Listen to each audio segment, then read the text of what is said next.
welcome back to my channel. So today's video will be all about the product depth tab here in Thinkorswim, so let's dive right into it. So you can see here I have Apple pulled up here on the option chain, so we're just going to scroll past the option chain in order to get to it. You can see it says today's option statistics underneath, it says options time and sales, and I've made a video about both of these tabs already, so I'll leave a link for that below, but I'm going to go ahead and click on product depth, and we're going to go ahead and take a look at the data that we see here. Now, at first glance, I will say this does look a bit confusing because we see a whole bunch of like these squiggly lines and we can see a bunch of the numbers here on the side panels. But again, I'm going to break it down so we have full understanding. All right, so here at the very top, we see where it says options that is selected. However, you can have this selected for futures, but for this video and the example, we're just going to go ahead and stick to options. Now, next to that, we see where it says show. You can click the drop down here and it's defaulted to show all. But if you just want to show calls, you can select calls. If you just wanted to show puts, you can select puts. You can also do out the money or average. But I'll go ahead and put it back to all so we can see both sides, calls and puts. And then where it says all 20 series, you can select this drop down as well. And you'll notice that the weeklies pop up here.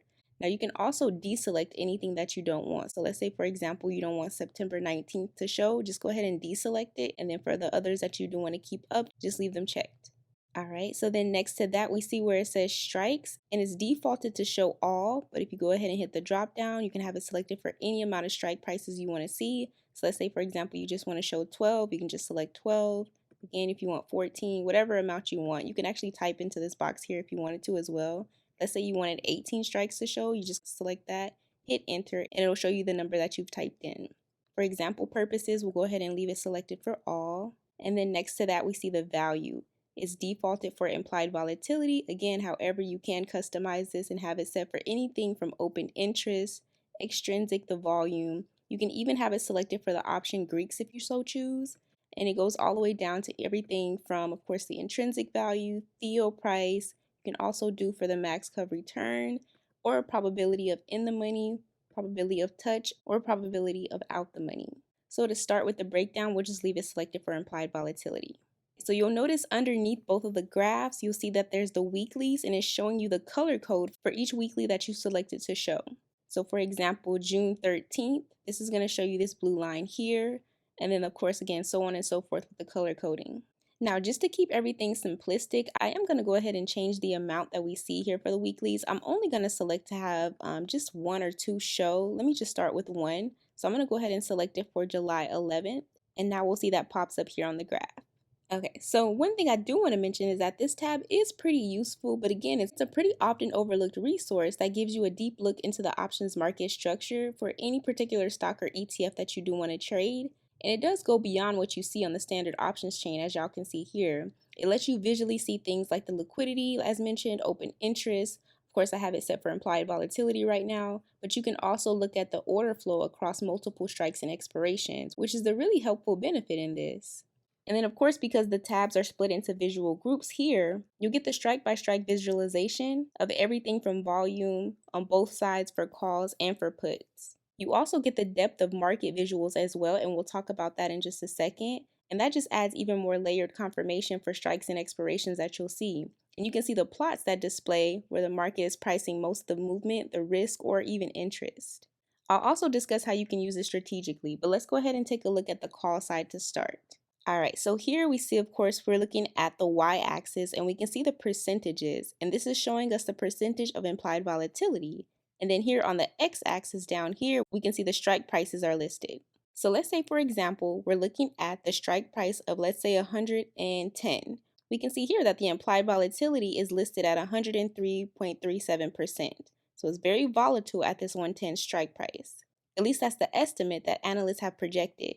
However, if we were to take a look at the strike price here at about 218, we can see the implied volatility is at 23.33%, so very low in comparison. So a really good thing about this is that you can use it strategically. You can use this information to spot liquidity zones fast. Instead of like flipping through the options chain, this product depth tab right here obviously lets you view the information instantly to identify specific areas. So again, for example, you can see whatever strike price versus the volatility that's selected at any of the levels that you choose. So if we were to go ahead and take a look at the put side, for example, kind of same thing, same rules apply. You're going to see, again, they have the strike price. If we were to look maybe at like 123, we can see the implied volatility is listed at 59.4%, so on and so forth when you kind of just move through with your cursor.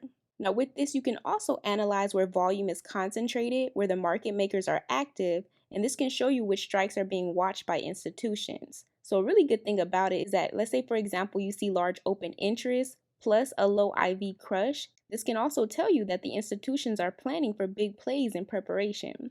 And you can also identify unusual interest. Because we have these visuals to detect any unusual activity, for example, let's say you have high volume on deep out the money puts with low open interest, that might be new speculative positioning. Or let's say, for example, you have high IV on a specific strike but nowhere else, you can expect a catalyst or an event-driven movement to happen. Now, in reference to implied volatility, this can also help you map out a volatility skew. So you can track how implied volatility behaves across different strikes as mentioned, and it helps you plan credit spreads around areas where IV is inflated, or you can pick calendar spreads when term structures show steep slopes. But let's go ahead and take a look at the drop down for value, and we can look again, and let's go ahead and take a look at the probability within the money. So I'm going to go ahead and select it. Now with this specific drop down, I feel like it helps you find clean entry points because you can align volume, open interest, and the IV data across the graphs, and it'll help you see where the market wants to pin the stock. You can also look for safe zones to enter neutral strategies like iron condors or even high probability levels to sell premiums. So let's say, for example, we want to go ahead and take a look here at the 208 strike price. We can see here that the probability of finishing within the money is going to be at a 35.52%. And again, this is considering the weekly for July 11th. Now, if we were to take a look, for example, here at the 149, 150 strike price, we can see that the probability of finishing in the money is at 89.97%. So I think y'all pretty much understand where I'm going with this. So if we were to take a look at the puts, kind of same thing. At the 180 strike price, we see there's about an 18% chance that it'll finish within the money. But if we were to take a look here at the 224 strike price, we can see the probability is about 99% that it'll finish in the money. So one of the things I personally like to do is combine this tab with the Sizzle index, and it's found under Market Watch, or you can go to Sizzle, of course. And this can help confirm which options have unusual volume. So you can pair it with the Theo price plus volatility change, and utilizing both of these features can help you simulate outcomes if IV shifts. So I like to think of the product dip tab as the options flow radar.